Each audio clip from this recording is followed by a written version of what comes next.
Do you love to use oracle cards? Do you believe they can actually be used with the law of attraction to change your life? That's the question we're asking this week. Welcome to the Mainly Moonology podcast. I'm your host, Yasmin Boland, an award-winning astrologer and the Sunday Times best-selling author of books including Moonology and creator of the Moonology Oracle cards. My intention for this podcast is to help you understand how you can create your dream life using Mainly Moonology, the moon, as your guide. Hey, and welcome to this week's Mainly Moonology podcast. So, do you use oracle cards? Do you believe they can change your life? I love oracle cards. I know many of you guys love oracle cards. Actually, last week we were talking to the amazing Radleigh Valentine about oracle cards. I pretty much don't go anywhere without a set of oracle cards in my handbag. I really don't. Until I had my own deck of cards. I have my Moonology Oracle cards and my Moonology Manifestation cards.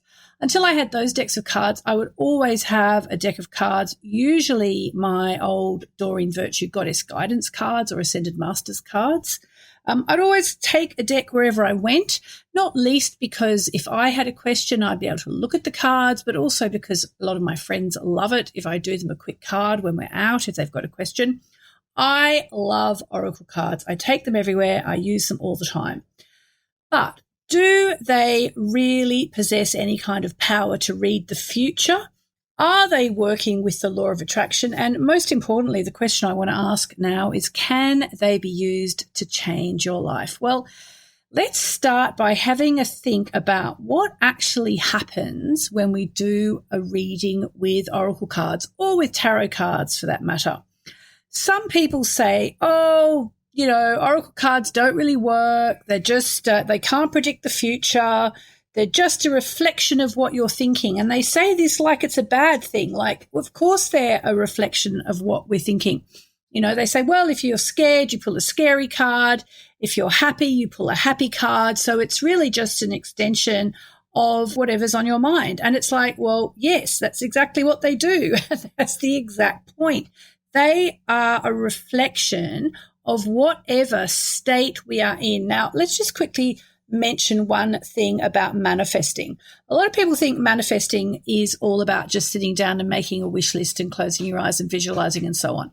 And that is a really important part of the process, and I've been talking about this a lot lately. However, it's not just the little wishes you write down or the big wishes you write down. It's also about how you feel about those wishes, whether or not you can embody what it is that you want to create in your life. And oracle cards are pretty much a reflection of whatever you are embodying. So just say you've found what seems to be the job of your dreams, okay? You've been flicking through the websites where they have the people in your industry and you found, oh my God, it's the job of my dreams. And you pull a card. That card isn't going to say to you, yes, you can get the job, or no, you can't get the job based on your destiny. It's not about that, because you are constantly creating your destiny. You're constantly creating your life. So what that card is going to say to you is, this is what you are currently manifesting. So if you've read the job and you're like, I can definitely do this, I've got experience, or I've got the passion, or I just know this feels like a really good fit, and you pull a card, chances are very high you will pull a card that says you can do this. The job is yours. Go for it. But conversely, if you are thinking, I don't know anyone in this industry, it's so competitive, I don't really have the qualifications, obviously you're not going to be manifesting getting the job. Now, you might think, obviously, but people don't realize this. This is what manifesting is about.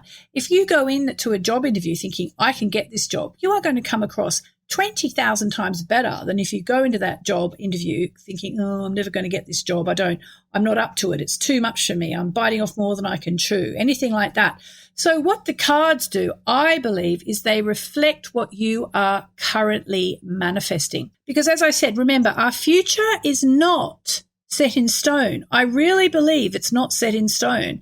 We are forever shaping and molding what comes next. And a really good way to think about this is to think about oracle cards, or indeed tarot cards, as signposts along the way, along your path, giving you a clear indication of what you are currently manifesting. Are you manifesting success, or are you manifesting disaster or failure? They are confronting, but they're also really, really useful for helping us to get in touch with our higher self that knows what we are manifesting. And since this is the Mainly Moonology podcast, let's get a bit of moonology in here. Of course, you can use them at, for example, the new moon, and think, okay, these are my wishes for this new moon, and then pull a card and you can see how likely your wishes are to come true, or what you have to do in order to make your wishes come true, or you can see what you're currently manifesting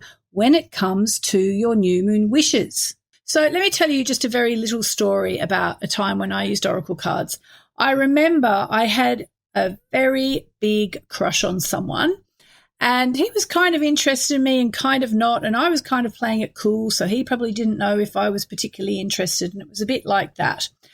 One night I drew a card about him, and I got the Three of Swords. It's in the tarot. Now, if you know the Three of Swords, it's kind of one of the cards you don't want to get, especially if you're asking about a love relationship. Or do you want to get it? Maybe you want to get it if it's needed, because, you know, you might as well have your eyes open. It's got three swords stabbed through a very graphic picture of a heart. There's lots of blood and it's all a bit yucky. By the way, I am, of course, talking about the Rider-Waite-Smith deck. That's the deck that I first had when I did tarot. So obviously, I was pretty upset to get this three swords through the heart when I was asking a romantic question about a romantic interest, not least because it suggests three people in one relationship. So was this a reflection of my fears, or was it an accurate depiction of what I knew to be true, which was that, you know, I was definitely not the only woman in this guy's life. And, the cards kind of opened my eyes to that. Now, that same night, not long after I had taken that card, all right, he actually called me. So I was like, oh, okay, so I just got this terrifying card and now he's calling me. Hello. And he was in London. He didn't live in London. He was from elsewhere. He was in London and he said, oh, look, I know you said there was that really great Indian restaurant. What was the name of that restaurant? I want to go there. It'd be really nice. And I was like, oh, and I gave him the name of the restaurant. But it turned out he was in London with a friend, in inverted commas, who I kind of realized pretty quickly was actually a girl that he was going out for dinner. So, there he was asking me for a recommendation for a restaurant to take someone else to. And, I mean, that really felt like the Three of Swords. So what was it? Was it a prediction? This all happened the same night. He was already out with this other woman, so to speak. Not that he had any, we had nothing between us. It wasn't like he was cheating on me or anything. It wasn't a serious relationship between us. But there he was. I was asking about, what's going to happen between us. I get the Three of Swords with three swords through the heart. And in the meantime, he's off out with some other girl that he's about to take out to dinner at a restaurant that I've recommended. So for me, that was such a clarifying moment with how cards work. For me, it was because I knew on some level that this relationship was going to lead to heartache and heartbreak for me. I knew it wasn't really a relationship. It was a relationship in my head. And lo and behold, there he was, ringing up and asking for recommendations to take this other person out for dinner. So my take on Oracle and tarot cards is that they are very much a reflection of what we are thinking. So in this example, I would say that the cards were basically saying to me, look, if you go down this alley, if you go down this street, there's heartache and heartbreak ahead, but they're not our forever destiny because they can help us to make changes in our life. They are about showing us what we are currently manifesting. I was manifesting heartbreak because I was like, slightly obsessing over this guy who was, completely clueless as to really what was going on. And for me, that was a big signpost in the road to, look elsewhere. Sometimes that's what the cards do. I have many other stories I could tell you, but I'll leave it at that. I hope that shows you how that was a signpost for me. They show us what we are currently manifesting. They show us, I think, what our higher self knows, what our higher self already knows, but maybe doesn't want to face up to yet. Okay. Now, in another example, just say, if you had a job interview and you got the card that said adjustments are required, that's one of the cards in my Moonology Oracle cards, then you would know, okay, I'm not quite ready for the interview. I need to maybe work harder on my pitch, or I need to work harder on my CV, or I need to work harder on the ideas I'm presenting. Just as if you got a card that said go for it, then that would be very encouraging to you, and you would have a clear idea that the job is possibly yours for the taking. It doesn't mean you could just, cruise through the interview and expect it all to fall in your lap, but it's a signpost.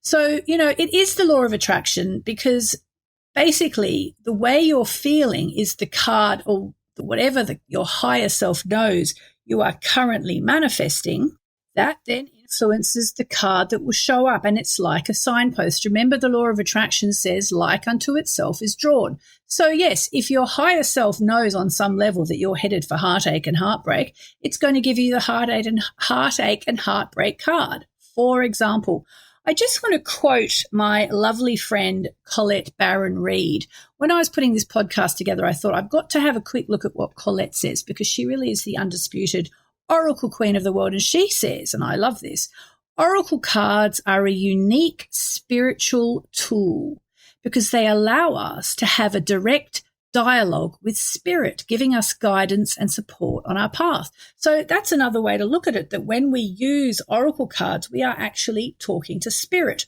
Although I suppose you could argue that our higher self and spirit are one. So it raises the question, how can we use Oracle cards, or indeed tarot cards, to shape our reality? I think firstly you have to decide if you're into tarot or Oracle cards or both. I think it's important to decide because they're quite different animals. They look the same. They're both decks of cards, and you both ask a question and you get an answer. May not be a definitive answer, but it's definitely going to be a signpost. Tarot is quite confronting. And again, I could tell you a story about why I gave up tarot, but it was to do with doing a reading for a friend, and she got this awful, awful outcome. And at one point it looked like the cards were wrong, and it's weird because the cards are never wrong, and then she had a really awful outcome. After I did that reading for her, I don't want to go into the details, but I just thought, you know what, I don't want to do tarot anymore. So I only do tarot for other people if they ask me. I ended up using Oracle cards. I prefer Oracle cards because they really are much less confrontational, even though they can be just as telling and just as provocative. I believe they do them in a way that is less frightening for me, at least.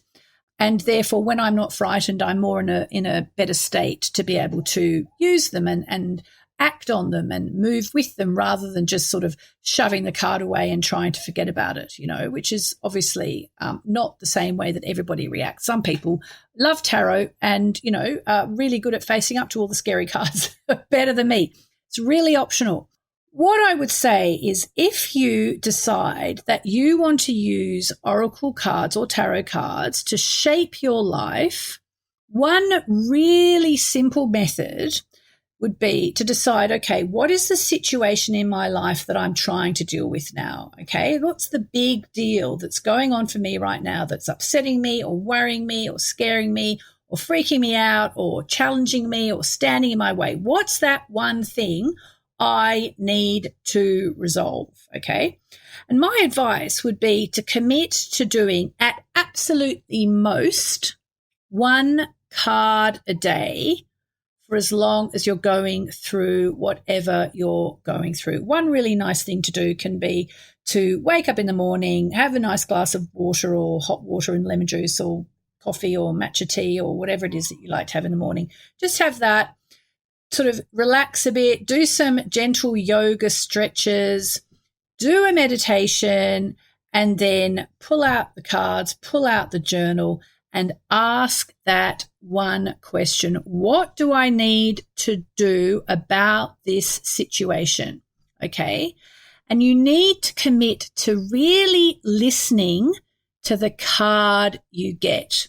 So just say, for example, you get that card I mentioned before, changes are required, which is one of the stickier cards in my Moonology deck, which I'm never too happy to get because it's always a case that, you're not there yet.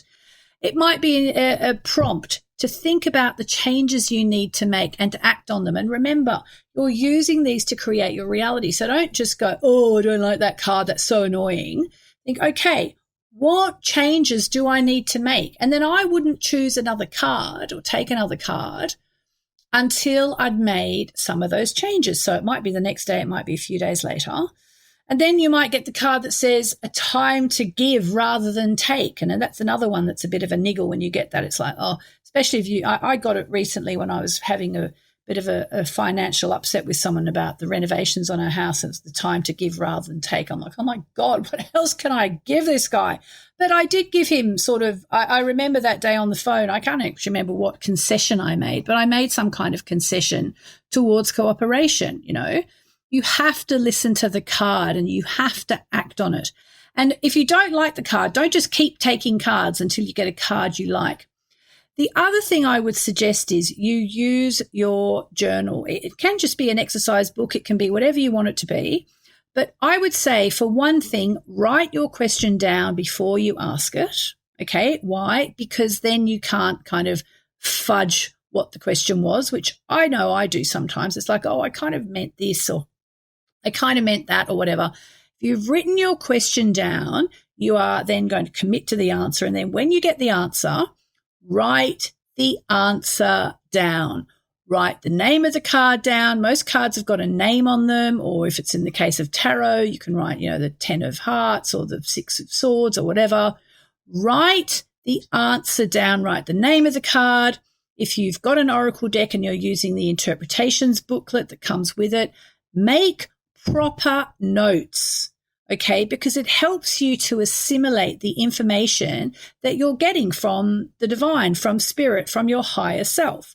Otherwise, honestly, it really is a waste of time. And if you do this method that I've outlined here, you will see that the cards will help you to navigate through any difficult situation. One of the most difficult situations I ever went through was probably about, 5 years ago now.